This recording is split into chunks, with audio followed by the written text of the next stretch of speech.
նու սիրելի գործընկերներ, հարգելի լրագրողներ, նու պետք է ասեմ, որ իսկապես այս վերջի օրերի զարգացումները դրանք աննախադեպ էին, անկեղծ լինելու համար, ամեն ինչ անկեղծ եմ ասելու, տենց բան չկա, որ ասենք ես ինչ-որ բան կամ թաքցնելու եմ, կամ տողատակերա լինելու կամ եւ այլն, տենց բաներ չի լինելու, հստակ պետք է ասեմ մի քանի կարևոր դրույթներ։ Ինչ եք կարծում, լավ է, որ ասենք թե մեր գյուղաբնակ համաքաղաքացիները, ուրեմն հայտնվել են անելանելի վիճակի մեջ եւ իրանց անասունները մորթում են, որտեղ չեն կարողանում պահեն, կերիգին են քանա թանկացել եւ այլն։ Իհարկե վատ է։ Լավ է, որ ուսուցիչը, գիտնականը, բժիշկը, եթե ստանում էր մի աշխատավարձ, ասենք 120,000 կամ 130,000, նրա գնողունակությունը առնվազն 2 անգամ ուրեմն նվազում է, վատ է։ Լավ է, որ փոքր միջին բիզնեսմենը չի իմանում, թե իր առևտրի օբյեկտի ուրեմն գները ինչպես սահմանի, օրը 6-7 անգամ փոխի եւ արդյունքում հետո փակում է, որտեղ չգիտի ինչ անի։ Վատ է։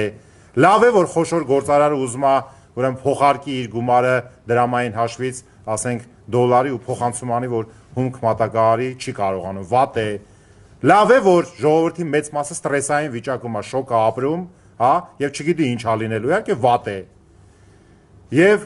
որպեսզի մենք այլևս թույլ չտանք, որ այսպիսի վայրի վերումներ լինեն, անհայտության, անորոշության, անելանելիության մթնոլորտ առաջանա։ Դրա համար այն ինչ որ մենք ասում ենք դեռևս 2012 թվականի խորհրդարանական ընտրություններից հետո, որ պետք է գնալ այլ ուղղությամբ, որ երկիրը շեղվել է իր բնականոն ճանապարհից, բնականոն ասելով ես չեմ ասում, որ չգիտեմ ինչ ֆանտաստիկ բաներ է կատարում։ Ուղղակի մենք արդեն զգում ենք եւ մասնագիտորեն եւ քաղաքական լուծումների առումով, որ երկիրը գնում է մի ուղղությամբ, որ ինչ-որ մի բան պետք է կատարվի արդեն։ Եվ սпасելի էր։ Հա, ես սпасելի է, սա տես չէր, որ ինչ-որ հանկարծակի ինչ-որ մի բան եղավ։ Իհարկե, այսպես խղճի առաջ ավելի սպարս լինելու համար պետք է ասեմ, որ անկեղծ լինելու համար, որ իհարկե այստեղ երկու խմբի են բաժանում։ Խնդիրներ, որոնք կապված էին արտաքին ազդեցություններից հստակ,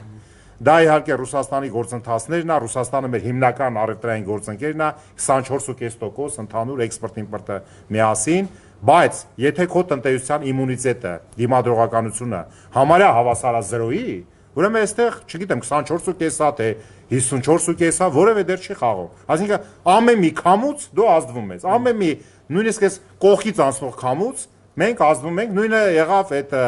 ռուս-վրաց-օսական այդ պատերազմի ժամանակ, երբ որ 5-6 օրվա մեջ մեր ուրեմն վառելիքի բենզինի լցակայաններում ուրեմն չկար այդ մեր։ Այսինքն ինչ ա եղել, ոնց ենք տանում քաղաքականությունը, որ քո երկրի տնտեսության իմունիտետը համարյա զրոյական է։ Եվ դրա շարժառիթները, գործոնները անհայտ բաներ չէին։ Բոլորս գիտեինք, որ վերջի 2-3 տարիների ընթացքում Հայաստանում այլևս ներդրումներ չեն կատարվում։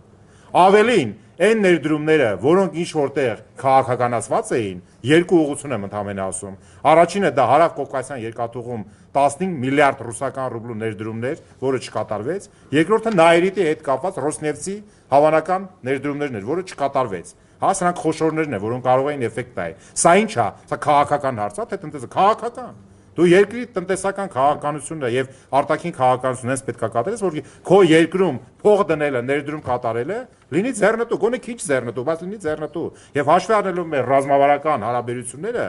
ուրեմն դա լինի գոնե։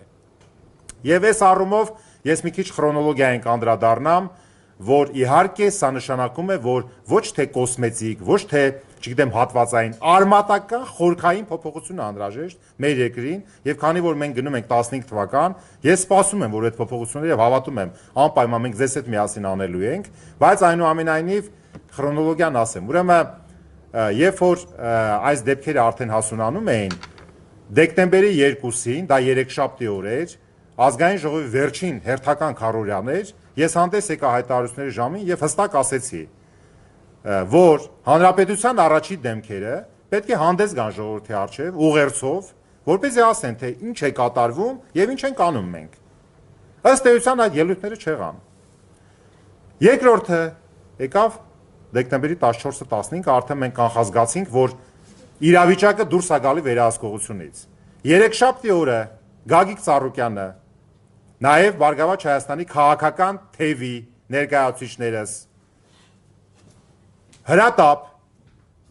ժամը երեկոյան 18:00-ին հավաքվեցինք Ծառուկյանի մոտ խորհրդակցության,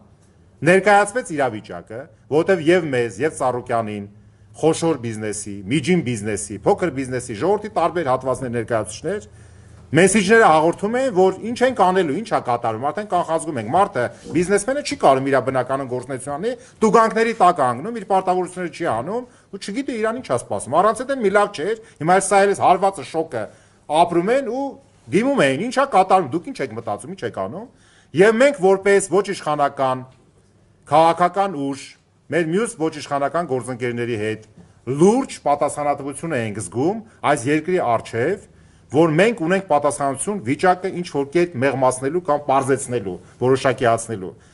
Այդ խորհրդակցությանը մենք լուրջ քննարկումներ արեցինք տարբեր ռակուրսներով, եղան հակադիր կարծիքներ, կապված արտաքին ազդեցությունների հետ, չեմ թաքցնում, կապված վերաֆինանսավորման տոկոսադրույքի 6.70 կտրուկ բարձրացնելու հետ, կապված արտահանողների եւ բանկերին ստիպելու, որ այդ վալյուտան, որ գալիս է իրենց հաշվին, ուրեմն որպես նրանք կարողանան վաճառել, որտեվ հիմա այս մասնագիտական մի երկու բան կասեմ, ինչ որ ֆանտաստիկ բաներ չկա, կա դրամի զանգված, կա դոլարային զանգված, կա եվրոյի զանգված, չէ, որ միջև է հավասարակշռում էր հարաբերությունները։